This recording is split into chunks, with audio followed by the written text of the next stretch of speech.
नामी, अभी जो आपने जो पूरा सेशन लिया उसमें बेसिकली नए और प्रमाण के ऊपर बेसिक फोकस था, मगर हमारे जो बेसिक प्रथा है इसमें खामणा को भी बहुत महत्व दिया जाता है। ये जो हम समाज वगैरह करते हैं तो हमेशा खामणा करते हैं, या फिर कोई गुरु साधु वगैरह आए तो खमासना की जो पद्धत होती है, तो इसमें थोड़ा-सा मुझे बहुत बार कन्फ्यूज़न लगता है कि इस खामणा को इतना महत्व क्यों दिया जाता है जब हम ऊंच-नीच वगैरह की जो बात नहीं करते हैं। तो ये मुझे बहुत बार प्रश्न पड़ा रहता है, और शायद अगर इस पे अगर आप थोड़ा-सा अ, और खुलासा कर सके तो। खामणा से मतलब इच्छामी खमा समणों के पाठ यस, से वो जो भी गुरु है, वंदना मतलब की सामायिक जाती है। सामायिक में भी हम जो करते हैं कि वो हाँ। जो भी है पजुआ सामी वगैरह वगैरह, वो सामने जो बेसिकली जो हम्म खमासन होते हैं, जो हम, हम्म। तो वहां भी तो ये खामना की पद्धत होती है सामायिक में या प्रतिक्रमण में, क्रिया बहुत होती है। तो इस क्रिया का जो है, इसमें इस पे बेसिकली थोड़ा सा मुझे खुलासा अगर मिल जाए तो। जरूर जरूर जरूर। जब कोई व्यक्ति अंतर यात्रा शुरू करता है तो उसको अपनी अंतर यात्रा के लिए सबसे पहले हो सकता है कि कोई सद्गुरु का सानिध्य मिले। वो सद्गुरु का सानिध्य खोज रहा हो, क्योंकि कई अलग अलग लोगों के अलग अलग अनुभव है। कई लोग तो बिना किसी व्यक्ति रूप गुरु को पाए अपनी ही जिज्ञासा से कई स्थिति तक पहुंच जाते हैं, अपनी खोज से पहुंच जाते हैं। कई लोग अपनी खोज की शुरुआत भी इसलिए कर पाते हैं क्योंकि उनको कोई गुरु के शब्दों से प्रेरणा मिली हो, गुरु के सानिध्य से कोई प्रेरणा इंस्पिरेशन मिली हो। तो जब किसी की जिंदगी में गुरु तत्व प्रविष्ट होता है तब उसके भीतर एक समर्पण पैदा होता है, या उल्टा भी कह दो वाइसा वर्सा, कि जब किसी के भीतर समर्पण पैदा होता है तो उसको जिंदगी में गुरु मिलते हैं। और जब कोई गुरु मिलते हैं और शिष्य के भीतर में उसके जब समर्पण का भाव आता है तब वो अपने भाव अवस्था से गुरु के समक्ष जो झुकता है वो खमा समणो है। जो खमा समणो का पाठ है, हमारे साथ गड़बड़ी क्या हो गई कि ये पाठ हमारे जीवन में रिवाज के रूप में आए, हमारे अपने स्वभाव से नहीं आए। जैसे हम लोगों को मैकेनिकली मंदिर में पूजा कैसे करना वो सिखा दिया गया और हम कर लेते हैं, लेकिन क्या पूजा कभी हमारी अपनी प्रार्थना से पैदा हुई है? हमारी अपनी स्थिति से पूजा आई है क्या? भाई बड़ा फर्क है हमारी स्थिति से पूजा आना और पूजा करना।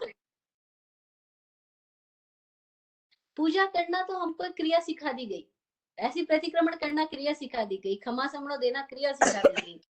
अब जो क्रिया सीख करके क्रिया आ रही है उस क्रिया में अपने प्राण नहीं है, खुद के प्राण नहीं है, खुद की समझ नहीं है, खुद का समर्पण नहीं है। तो वो जो क्रिया कर रही की जा रही है वो क्रिया एक तल पर हो रही है और हमारा जीना कहीं और दूसरे तल पर हो रहा है। हमारी स्थिति कोई और तल पर है, क्रिया कोई और तल पर है। और खमा समणो कब आता है? वंदना कब आती है? खमा समणो यानी वंदना करने का तो पाठ, वंदना करने का एक तरीका, गुरु को वंदना करने का श्वेतांबर मूर्ति पूजक परंपरा में जो तरीका है उसको खमा समणो कहते हैं। इच्छामि खमा समणो वंदे हूँ।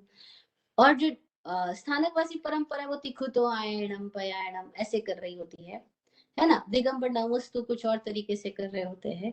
तो सबके यहाँ पर अलग अलग तरीके से गुरु वंदना की जा रही है, पर गुरु वंदना आएगी कब? पहली तो बात, जीवन में वंदना की स्थिति आई हो, पजुआ स्वामी की स्थिति आई हो, भीतर में कोई समर्पण आया हो, प्रेम आया हो।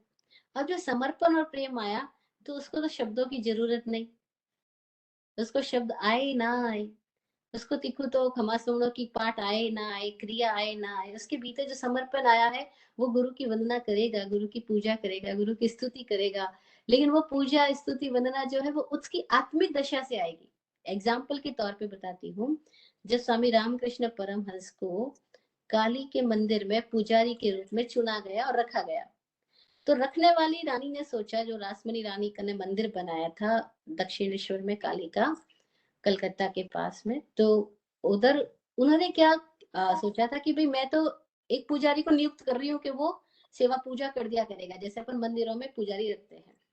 लेकिन ये जो रामकृष्ण परमहंस है, अब इनके भीतर से जो पूजा आ रही है वो पुजारी की पूजा की तरह नहीं आ रही कि वो धूप दीप टाइम पे कर लेगा।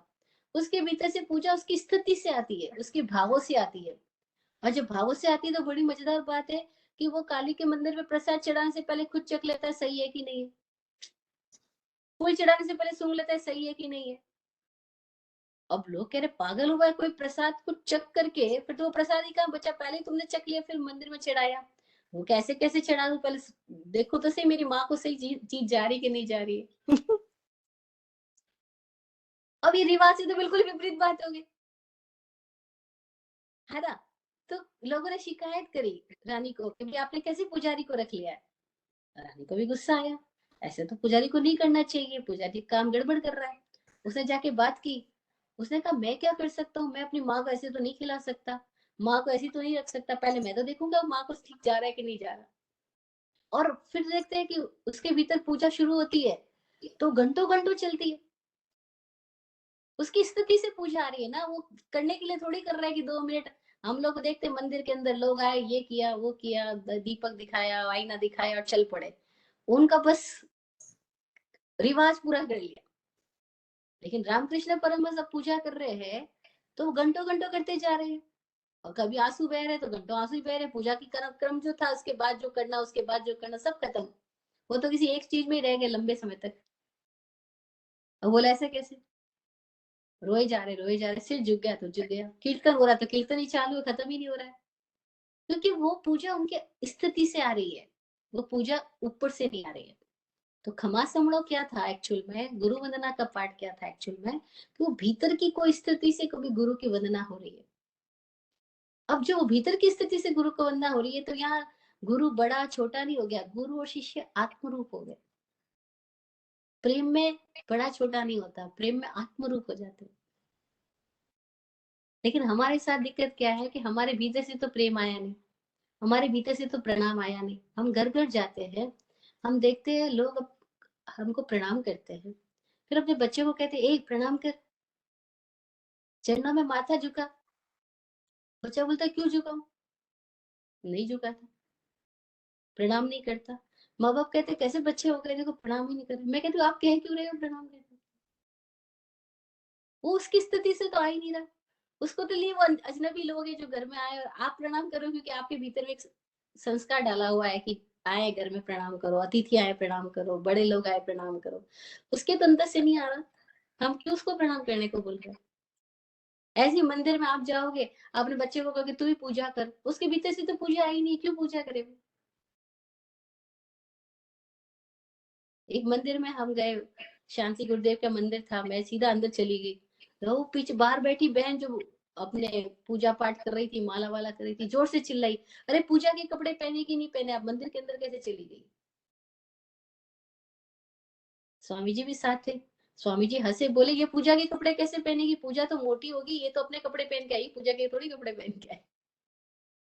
और वो जो बाहर बैठी उसका ध्यान अपनी पूजा में नहीं, उसका ध्यान इस बात में कि जो अंदर जा रहा है पूजा के कपड़े पहन के आया कि नहीं आया। तो हम सब, हमारी खमा समझ अंदर से नहीं आ रहा है, इसीलिए सारी गड़बड़ है। प्रतिक्रमण के पाठ हम कर रहे हैं पर कर क्यों रहे हैं पता ही नहीं है, पाठों का मीनिंग क्या है नहीं पता है। इसलिए मैं कह रही प्रतिक्रमण का पाठ से संबंध नहीं है, प्रतिक्रमण का संबंध अपनी स्थिति से है कि मैं कहाँ अतिक्रमित हुआ वहां से लौटा, मैं कहाँ डिसऑर्डर हो गया, आउट ऑफ ऑर्डर हो गया, वहां से रीऑर्डर हो जाओ। हाँ मेरा ऑर्डर क्या है उसको आप पहचान सकते हो, खोज सकते हो, इसकी स्टडी कर सकते हो, इसकी अंडरस्टैंडिंग डेवलप कर सकते हो। तो जब मैं कह रही हूँ कोई बड़ा छोटा नहीं है, वो बात बिल्कुल सही है, लेकिन जब कोई गुरु मिल गया है उसके बाद में तो बड़ा छोटा तो खत्म, गुरु तो हमारे लिए ईश्वर हो गया, भगवान हो गया। वहां हम झुक गए, वो झुकना बाहर से नहीं आए भीतर से आए। और जब भीतर से झुकना आता है तो खमा समणों का पाठ जिनके जब पैदा हुआ होगा उनके तो कभी भीतर से आया होगा, पर हमारे लिए तो आज वो एक पाठ हो गया, एक क्रिया हो गई, एक रिवाज हो गया। बस हम उस ट्रेडिशन को फॉलो कर रहे हैं कि महाराज जी के पास जाते तो उनको 3 बार इच्छा में खमा समणों के पाठ से वंदना करनी है, फिर उनको भोजन का निमंत्रण देना है, ये सब कुछ बातें हमारी खाली एक आदतन हो गई। इसलिए कितने लोग रात को अगर गुरु के पास जाते तो भूल ही जाते, रात को भी पाठ बोलते वो कह देते हैं भात पानी का लाभ दे रही जो। अब वो क्यों बोल देते भात, क्योंकि आदत तो पड़ी है ना उस क्रम के पाठ के साथ में आगे बोलने का, भात पानी का लाभ दिलाना। तो वो रात को बोल देंगे भात पानी का लाभ दिलाना। उनको पता है महाराज ना रात को आने वाले ना तुम लेने वाले, लेकिन वो आदतन बोल रहे हैं। हम, हमारी वंदना हमारे अंदर से नहीं आ रही है, हमारी स्थिति से नहीं आ रही है। और जब तक हमारी स्थिति से वंदना ना आए वो वंदना ही कहाँ हुई। जब तक हमारी स्थिति से प्रणाम नहीं आए वो प्रणाम ही कहाँ होगा। और क्या हम सजग हो सकते हैं कि हम ऐसा प्रणाम ही ना करें जो हमारी स्थिति से ना आता हो। अगर इतनी सजगता आ जाए कितना मजा आ जाए। मैं बुद्ध का एग्जाम्पल दे रही तो उन्होंने मक्खी भी सजगता से उड़ाई, और हम तो प्रणाम भी बिना सजगता के कर रहे हैं, हम सारी क्रिया भी बिना सजगता के कर रहे हैं। वो हमारी स्थिति से नहीं आ रही है, इसीलिए सारी गड़बड़ हो रही है। और क्यों हो रही है? क्योंकि हमें अपनी स्थिति के साथ ईमानदार होकर जीना सिखाया ही नहीं गया। जैसे मैं माँ बाप को बोलती हूँ मत बोलो बच्चों को प्रणाम करो, मत बोलो बच्चों को यहाँ पे माथा झुकाओ, उनकी स्थिति से नहीं आ रहा, उनके भीतर अभी सवाल ही नहीं आया, उनके लिए वो गुरु नहीं है। तुमको लगता होगा ये तुम्हारे मास्टर है, तुम्हारे गुरु है, तुम्हारे महाराज साहब है, तुम्हारे कोई धार्मिक टीचर है, उनके लिए तो नहीं है ना। उनको क्यों जबरदस्ती करा रहे हैं? फिर लोग बोलते हैं संस्कार तो देने पड़ेंगे। अरे ये संस्कार नहीं दिए जा रहे हैं, ये रिवाज पकड़ाए जा रहे हैं। और हम हर ऐसी चीज को एक अच्छा नाम दे करके चलाते जाते हैं। रिवाज पकड़ाना संस्कार देना कहाँ है? संस्कार तो वो होगा जो उसके अपने भीतर की स्थिति में कोई आकार नया आया, कोई सुंदर आकार आया, उसका नाम संस्कार था। जो उसके भीतर कोई सृजनात्मकता पैदा हुई, वो संस्कार था। लेकिन हमने संस्कार शब्द को भी गड़बड़ कर दिया। हमने बाहर से पकड़ाई जाने वाली चीजों को नाम संस्कार दे दिया। जबकि संस्कार तो वो है जो अपनी ऊर्जाओं के साथ हमने कुछ ऐसा किया कि हमारी ऊर्जाओं में एक सुंदर आकृति पैदा हो गई। जैसे रामकृष्ण के भीतर एक भक्ति आई, एक प्रेम आया, उस भक्ति और प्रेम से उसकी आंख में आंसू आए। अभी हम बोले हमारी भी आंख में आंसू आ जाए, कैसे आ सकते हैं? झूठे हो जाएंगे। मीरा के पास से नृत्य आया क्योंकि उसकी प्रेम ने उसके भीतर से नृत्य पैदा किया, उसकी वंदना उसके नृत्य से हो रही है। और हम सोचे हम जबरदस्ती डांस करके वंदना ले आएंगे तो गड़बड़ हो जाएगी। हम कोई औपचारिक मीरा नहीं बन सकते, आर्टिफिशियल मीरा नहीं हो सकती। तो ये जो खमा समणा का पाठ था, वो पाठ क्या था कि जो कोई शिष्य के भीतर वो भाव पैदा हुआ समर्पण का, सेवा का, पूजा का, तो उसके भीतर से शब्द निकला। तो उसके भीतर भाव पैदा हुआ कि गुरु आपके समक्ष में अपने आप को खोल के रख दो तो मैं खाली हो जाऊंगा, फ्री हो जाऊंगा। और तब उसने बोला कि जम किंची बिछाए मन दुखड़ाए वह दुखड़ाए काय दुखड़ाए, मैंने जो कुछ भी मन का अतिक्रमण किया, वचन का किया, काया का किया, मिथ्योपचार किया, उन सब की मैं आपके सामने ग्रह करता हूँ, प्रतिक्रमण करता हूँ, निरीक्षण करता हूँ।